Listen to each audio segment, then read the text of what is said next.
On the fifth night, she dropped the shawl and someone was just like, "Oh, come on." No, I didn't know what to make of it. I don't think anyone did. There were these two guys in the class and they just immediately like stood up, packed up their things and left, one right after the other. One of them turned back to us and shouted something like, "This is ridiculous." We all saw it at the same time because it was on both her chest and on her back. It was the first time we all definitely knew it was just makeup. Yeah, Daryl began clicking as soon as she dropped the shawl. So maybe those first pictures captured our expressions just before we realized it was makeup.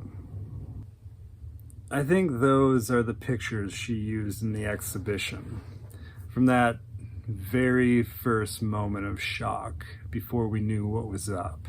Because for a very brief moment, we thought Celia had 34 bruises in the shape of two crosses on her body. 17 bruises in the sign of the cross on her chest, and 17 more bruises making the same shape on her back. Those guys who left must have been religious or something. No, I didn't know what her point was, but most of us must have felt it was worth sticking around for. Everyone got to work behind their easels anyway. Cecilia did her 12-minute-long warm-up poses, and then she did her first 20-minute-long pose.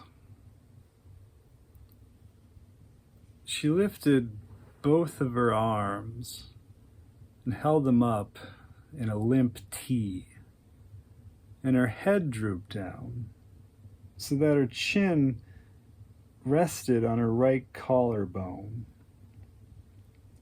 And then with her legs together and her feet overlapping each other, she lifted herself up onto her toes, making her body look like it just hung there. Almost like her toes didn't touch the ground at all. Like she could just fall at any moment. For the first time in weeks, I didn't notice the cameras clicking.